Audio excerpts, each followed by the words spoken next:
কামারহাটিতে অবস্থিত college of medicine and Sagar Dutta হসপিটালে 27শে সেপ্টেম্বরের ঘটনাকে কেন্দ্র করে ফের উঠছে বিভিন্ন প্রশ্ন। এই ঘটনার বিষয়টি নিয়ে সাগর দত্ত মেডিকেল কলেজের আন্দোলনরত জুনিয়র ডাক্তারদের তরফে কি বলা হলো। গতকাল সাগর দত্তের যে ইনসিডেন্টটা হয়েছে, 2:57 সময় একজন পেশেন্ট ভর্তি হন, ফিমেল পেশেন্ট 29 ইয়ার্স ওল্ড, 3:10 ওয়ার্ডে রিসিভ হন। 4:30 থেকে পেশেন্টের কন্ডিশন আরো ক্রিটিক্যাল হওয়া শুরু হয় এবং 6টার সময় উনি এক্সপায়ার করেন। আমি সাগর দত্তের একজন জুনিয়র ডক্টর বলছি। মেডিসিন ওয়ার্ডেরই আমি পিজিটি, মেডিসিন ওয়ার্ডেই উনি ভর্তি ছিলেন। উনি ভর্তি হওয়ার পর যে মেডিসিন ডিপার্টমেন্টে ফিমেল পিজিটিরা, ফিমেল ইন্টার্নসরা এবং যাবতীয় যে ডক্টররা, জুনিয়র ডক্টররা ছিলেন, ওনারা পূর্ণ প্রচেষ্টা করেছেন, ওনাকে যতটুকু পরিষেবা দেওয়া যেত ওটা দিয়েছেন, কিন্তু তা সত্ত্বেও আনফর্চুনেটলি ওনার 6টার সময় মৃত্যু হয়। এবার যে সুপ্রিম কোর্ট ডিরেক্টিভ দিয়েছে যে গভর্নমেন্টকে একটা কনফিডেন্স বিল্ডিং করতে হবে জুনিয়র ডাক্তারদের সাথে, সেই জায়গার অনেক লেভেলে ব্রিচ হয়েছে। প্রথমত 4:30 নাগাদ 20 জন বাড়ির লোক এইখান থেকে, এই ইমার্জেন্সি থেকে 4th ফ্লোরে উঠে যায় কোনো বাধা ছাড়া, সিকিউরিটির কোনো বাধা ছাড়া। তারা গিয়ে ওখানে ঢোকে, একটা ফিমেল ওয়ার্ডের মধ্যে এতজন পুরুষ লোক ঢোকে, যে সিকিউরিটি ছিল তারা তাদের কোনো বাধা দেয় না, তারা জাস্ট পাশে দাঁড়িয়ে দেখছিল। তারা নিজের কর্মে পুরোপুরি ব্যর্থ। তা সত্ত্বেও তারা পুলিশকে ফোন করেনি। পুলিশকে ফোন করতে হলো কাদের? এই যে জুনিয়র ডক্টরদের এবং অন ডিউটি নার্সদের।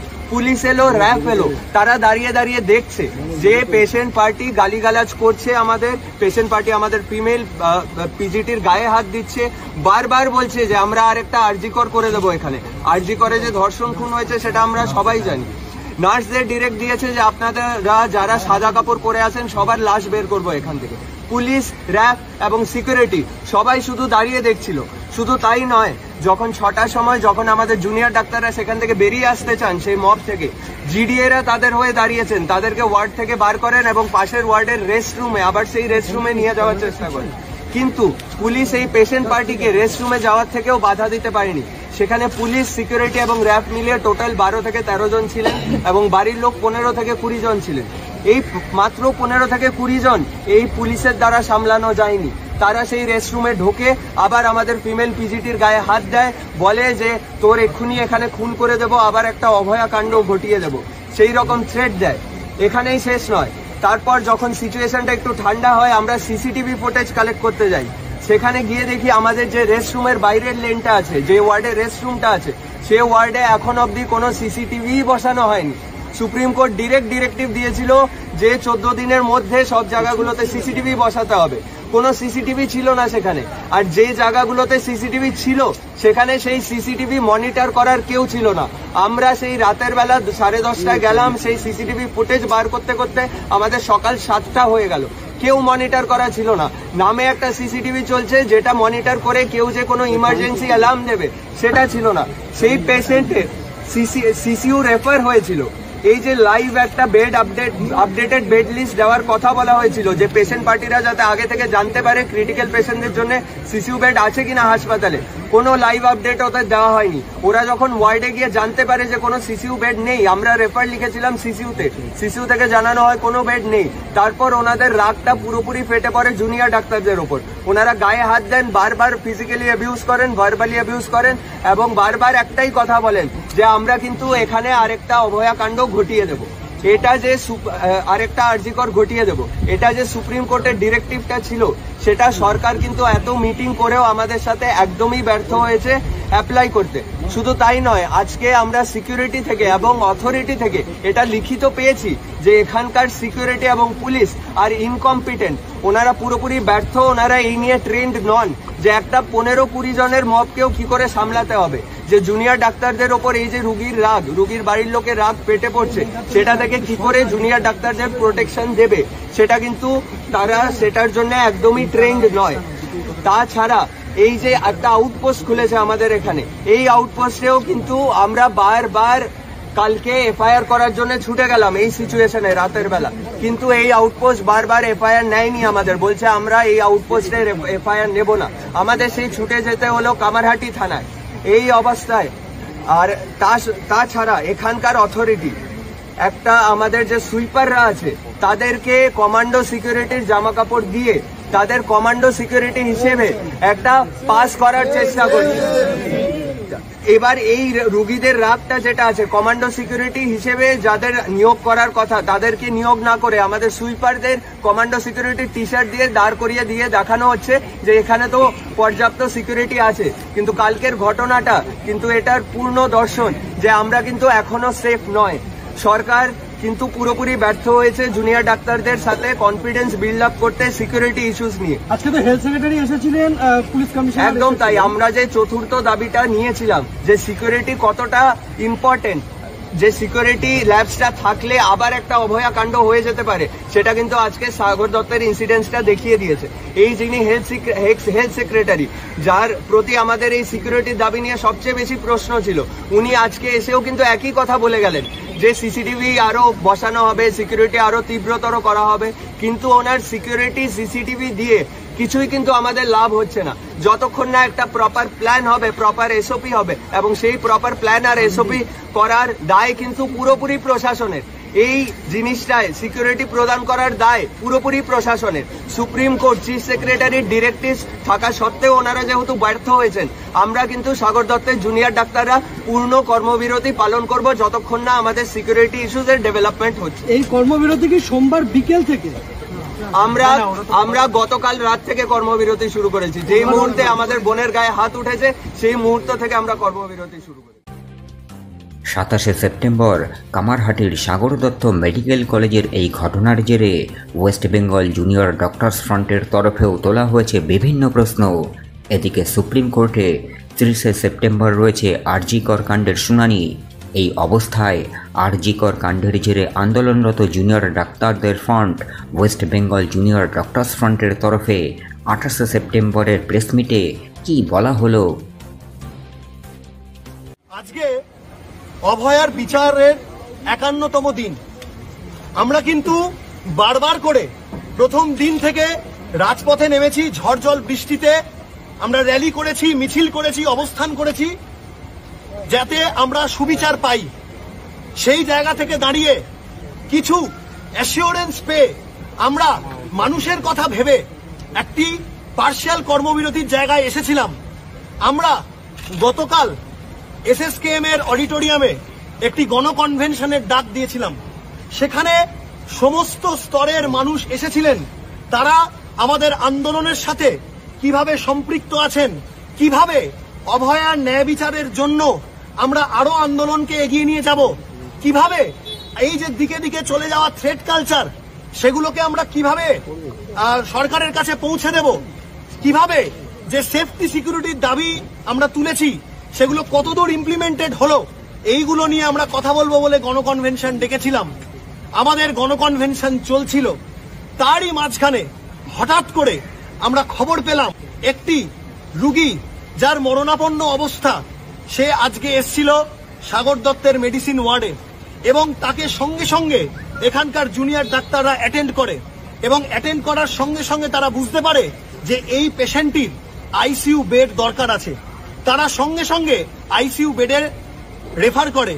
কিন্তু দুর্ভাগ্যবশত যে কথাটা আমরা বারবার করে বলে এসছি যে আমাদের সেফটি সিকিউরিটির দাবি পেশেন্টের স্বাস্থ্য ব্যবস্থা, পেশেন্টের স্বাস্থ্য ব্যবস্থার প্রতি সম্পৃক্ত রয়েছে, হেলথ কেয়ার সিস্টেমের সাথে জড়িত।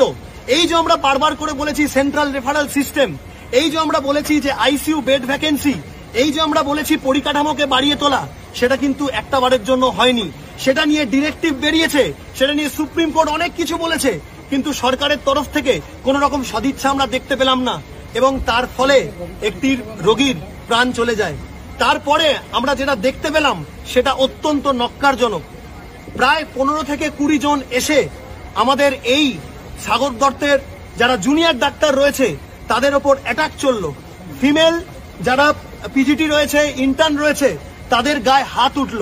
এবং আজকে যেখানে দাঁড়িয়ে আমরা বারবার করে বলেছিলাম যে নিরাপত্তার জায়গাটা থাকুক, কোনো একটি ভবিষ্যৎ অভয়া যাতে আর না ঘটে সেই নিরাপত্তা আমাদেরকে সুনিশ্চিত করা হোক, কিন্তু সেটা কিন্তু করা গেল না।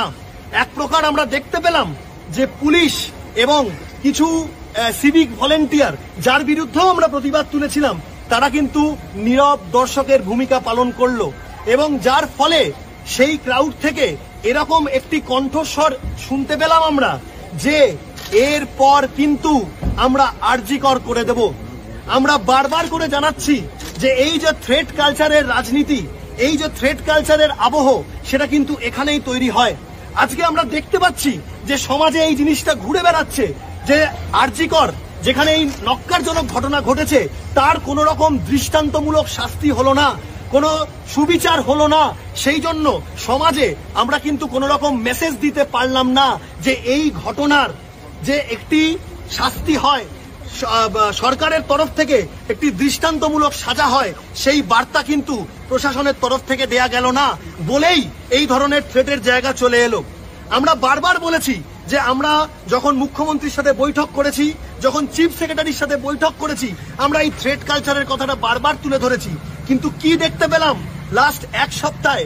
এই থ্রেট কালচার, থ্রেট সিন্ডিকেটের মাথায় যারা বসে রয়েছে, সেই অভিজ্ঞ, সেই বিরূপক্ষ বিশ্বাস, তারা আজকে বুক চিতিয়ে আপনাদের সামনে বাইট দিচ্ছে, বলে বেড়াচ্ছে যে তারা নাকি কোনোদিন কাউকে থ্রেট দেয়নি।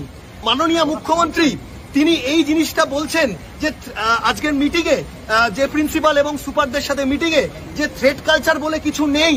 তাহলে এই যে প্রত্যেক কটি জায়গায়, প্রত্যেক কটি মেডিকেল কলেজে আমাদের যারা জুনিয়র ডাক্তার রয়েছে তারা যে এই ভুরি ভুরি অভিযোগ আজকে তুলে দিচ্ছে, তাহলে সেগুলো কি মিথ্যে? আজকে বিরূপক্ষ বিশ্বাস বলেছে যে কিছু প্রো গভর্নমেন্ট ডাক্তারদের নাকি আমরা টার্গেট করেছি। তাহলে আমরা এখান থেকে জানাতে চাই যে তাহলে কি সে বলে দিচ্ছে যে এই ৭,০০০ জুনিয়র ডাক্তার যারা আজকে আন্দোলন করছে তারা অ্যান্টি গভর্নমেন্ট, নাকি তারা এটা বলতে চাইছে যে এই গভর্নমেন্ট, প্রো গভর্নমেন্টের লোকজন তারাই অ্যাকচুয়ালি থ্রেট কালচারকে প্রোপাগেট করছে? আজকের দিনে দাঁড়িয়ে আমরা আবারও বলছি, আমরা আজকে যে ঘটনা সাগর দত্তে ঘটেছে তাতে আমরা শুধুমাত্র আর হতাশ নই, আমরা ক্ষুব্ধ। আমরা এই জিনিসটারই ভয় পেয়েছিলাম। আমরা বারবার করে বলেছি, আজকে আপনারা হয়তো জানেন যে আজকে সকালবেলায় যে প্রিন্সিপাল হেলথ সেক্রেটারি, যার পদের অপসারণের জন্য আমরা বারবার সোচ্চার হয়েছি, তিনি কি দেখতে পেলাম? তিনি আজকে এই সাগর দত্তের বুকে এলেন, এসে তার নিজস্ব যা যা দায়ভার আছে, যা রেসপন্সিবিলিটি আছে, যা অ্যাকাউন্টেবিলিটি রয়েছে তা ঝেড়ে ফেললেন এবং বললেন যে প্রিন্সিপাল এবং এমএসভিপি তারা ব্যর্থ। আমরা বারবার বলে এসেছি এই স্বাস্থ্য ব্যবস্থায় ঘুম ধরে গেছে এবং এই প্রিন্সিপাল হেলথ সেক্রেটারি তিনি ব্যর্থ। তার বিরুদ্ধেও, তার পদের অপসারণ চেয়েও আমরা কিন্তু বারবার সোচ্চার হয়েছি এবং আমরা বলে দিচ্ছি আগামী দিনে আমাদের আন্দোলনের মধ্যে তার পদের অপসারণের যে দাবি সেটা আরো তীব্রতর হতে চলেছে। আমরা এখানে জানাতে চাই, আপনারা জানেন যে আমরা চিফ সেক্রেটারির কাছে এই আমাদের ৪ এবং ৫ নম্বর যে দাবি সেফটি, সিকিউরিটি, থ্রেট কালচার, এ নিয়ে আমরা আবার মেল করেছিলাম। সেই মেলের কিন্তু প্রায় ৪৮ ঘন্টার ওপর কেটে গেলেও তার কোনো সদুত্তর পাইনি। বরং আমরা কি পেলাম? সাগর দত্তর মতো একটা ঘটনা যেখান থেকে বলা হলো আরজিকর করে দেব। তাহলে আমরা বারবার এইভাবে বলছি, প্রত্যেকটা মানুষ, সমগ্র জনসাধারণকে বলছি যে এই থ্রেট কালচারের রাজনীতি সমগ্র জনগণের সব জায়গায় ছড়িয়ে গেছে।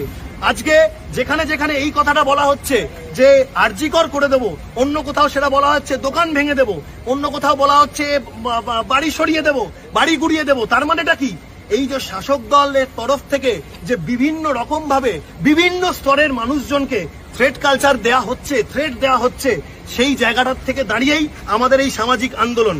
এবং আমরা এই জিনিসটাও জানাতে চাই যে আমাদের এই ক্ষোভের জায়গা থেকে আমরা West Bengal junior doctors front একটি সুস্পষ্ট সিদ্ধান্ত নিয়েছি।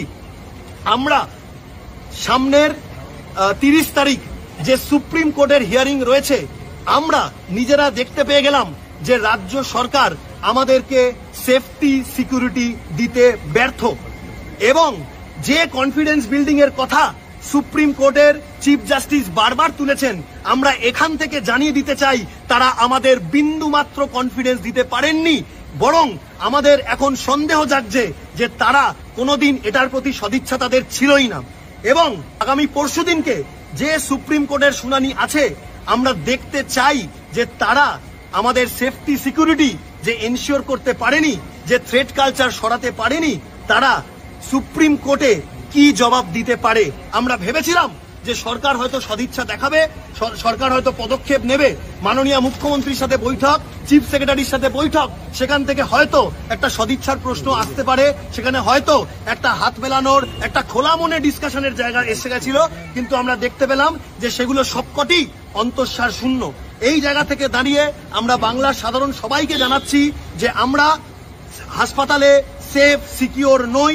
শুধুমাত্র তাই নয়, আজকে সাগর দত্তর যারা জুনিয়র ডাক্তার রয়েছে তারা ভয়ে আক্রান্ত এবং তারা বলেছে তারা কোনো মতেই এই হাসপাতালের ওয়ার্ডে ফেরত যেতে পারবে না।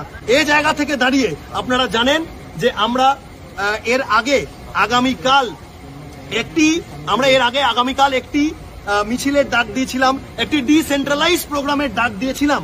সেখান থেকে দাঁড়িয়ে আমরা আজকে বলছি যে আগামীকাল রোববার সন্ধেবেলায় গলিতে গলিতে পাড়ায় পাড়ায় মানুষজন নিজের মতো করে মশাল হোক, মোমবাতি হোক, এই নিয়ে রাস্তায় বেরোন।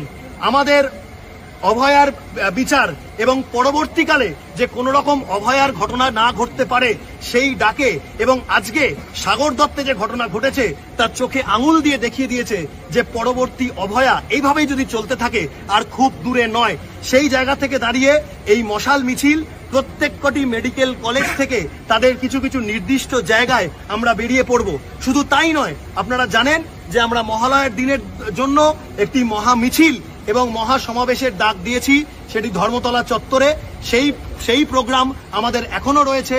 আজকের ঘটনা, আজকের কর্মসূচি এবং গতকাল সাগর দত্তের ঘটনায় আমরা কিন্তু আবারও জানাচ্ছি, আমরা নিশ্চিত যে সাধারণ মানুষ আমাদের সমস্যা বুঝেছে, যেভাবে এতদিন ধরে আমাদের পাশে থেকেছেন তারা আমাদের পাশে থেকে পুরো নাগরিক সমাজ সামনে এসে আমাদেরকে সমর্থন করবেন এবং হাজারে হাজারে এগিয়ে এসে আমরা অভয়ার ন্যায় বিচার এবং পরবর্তী অভয়াতে না ঘটে তার দিকে যে তীব্রতর আন্দোলনের আমরা ডাক দিচ্ছি তাতে আমাদের পাশে সামিল হবে। সাগর দত্ত মেডিকেল কলেজ গতকাল থেকেই সম্পূর্ণ কর্মবিরতিতে রয়েছে এবং তাদের প্রতি ওয়েস্ট বেঙ্গল জুনিয়র ডক্টর ফ্রন্টের সম্পূর্ণ সংহতি রয়েছে। এবং এটাও বলে নেওয়া প্রয়োজন, আমরা আশা রাখবো যে এতদিন হয়ে যাওয়ার পর এই যে পরবর্তী হিয়ারিং, সিবিআই এর চার্জশিট কতদিনের মধ্যে তারা পেশ করছে এটার দিকেও কিন্তু আমাদের নজর থাকবে। আমরা চাই যে দ্রুত অভয়ার ন্যায় বিচার হোক এবং আর একটাও অভয়া যাতে না হয়, সেটা সেফটি সিকিউরিটির প্রশ্ন এবং সেটা ভয়ের রাজনীতির প্রশ্ন, সবটা যাতে সমূলে উত্থাপিত। আমরা যে মেল পাঠিয়েছিলাম তা তো আলোচনার জন্য পাঠিয়েছিলাম, কোন সদুত্তর কি এসেছে? তার জায়গায় কি হলো? তার জায়গায় দেখা গেল বলা হচ্ছে যে থ্রেড কালচার কি সেটা নাকি কেউ জানে না। তার জায়গায় কি হলো? সাগর দত্তের মতো একটা ঘটনা ঘটলো, কি বলা হলো? আরেকটা আর্জিকর করে দেওয়া হবে। কাদের সাহসে করছে? কি হলো? শাসক দলের বিধায়ক বলছে যে ডাক্তারদের গিয়ে 50 জন ডাক্তারকে উঠিয়ে দেওয়া হবে, 50,000 লোক গিয়ে। এটার মানে কি? তার মানে সদিচ্ছা নেই, এটাই ধরতে হবে। আমরা সদিচ্ছা তো এতদিন ধরে দেখাচ্ছি, সদিচ্ছাটা নেই। এটা যদি বারবার প্রমাণ হতে থাকে আমাদের আন্দোলন কিন্তু এত তীব্রতর হবে, শাসক কিন্তু ভয় পেতে বাধ্য হবে। আমরা 30 তারিখ অবধি একটা আলটিমেটাম দিয়েছি যে আমরা দেখতে চাই যে সরকার আমাদের 4 নম্বর এবং 5 নম্বর ডিরেক্টিভ নিয়ে আমরা কনফিডেন্ট যে ওনারা কিছু করতে পারবেন না, তবুও আমরা সময় দিচ্ছি যে সুপ্রিম কোর্টে ওনারা ঠিক কি প্রডিউস করেন। আমরা ঠিক কেন আজকে থেকে কর্মবিরতি ঘোষণা করলাম, আমরা একটা সুযোগ, শেষ সুযোগ দিতে চাই যে সুপ্রিম কোর্টে ঠিক কি ওনারা প্রডিউস করেন। সুপ্রিম কোর্টে সিজিআই বলেছিলেন যে আমাদের জুনিয়র ডাক্তারদের একটা কনফিডেন্সে নিয়ে একটা পরিবেশ তৈরি করতে হবে।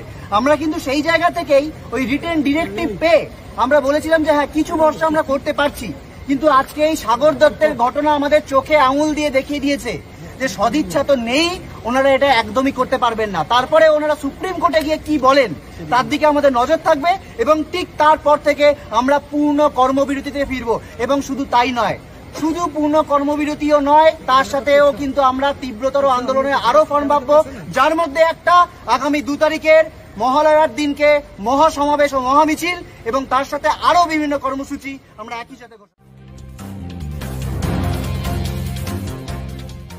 রাজ্য প্রশাসনের কাছে যে সেফটি সিকিউরিটির প্রশ্ন ছিল সেই সেফটি সিকিউরিটির প্রশ্ন আমরা নজর রাখছি এবং আমরা মনে করি যে দ্বিতীয় সাগর দত্তের মতন ঘটনা যাতে না ঘটে, দ্বিতীয় অভয়ার মতন যাতে ঘটনা না ঘটে, সেই জায়গা থেকে আমাদের সুপ্রিম কোর্টের দিকে নজর থাকছে।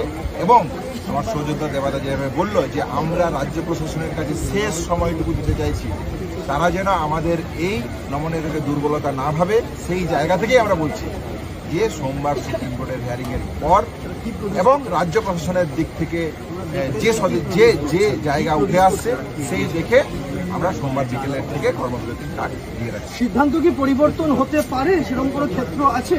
যদি রাজ্য প্রশাসন বা সুপ্রিম কোর্টের দিক থেকে সেই রকম জায়গা তারা দেখাতে পারে তাহলে সেই সিদ্ধান্ত হতে পারে, কিন্তু আমরা মনে করি যে 7 দিন থেকে 8 দিন আমরা যে ডাইরেক্টিভ দিলাম, যে আজকে মেল করলাম, প্রিন্সিপাল সেক্রেটারি স্যার এসেছিলেন, সাগর দত্তের সাথে সেফটি সিকিউরিটি নিয়ে বসেছিলেন, এখন অবধি আপনি কিছু দেখতে পাচ্ছেন? তাহলে আমরা মনে করি পরিষ্কারভাবে যে এই জায়গাটা থেকে রাজ্য প্রশাসনের দিক থেকে কোনো সদিচ্ছার জায়গা আছে বলে আমরা জুনিয়র ডাক্তাররা মনে করি না। মহামান্য সুপ্রিম কোর্ট যে কনফিডেন্স বিল্ড আপের কথা বলছেন, সেই বিল্ড আপের কোনো জায়গা, বিন্দুমাত্র জায়গা আমরা দেখতে পাচ্ছি না। তাহলে সেই জায়গা থেকেই আমাদের এই ডাক, আমাদের এই সিদ্ধান্ত।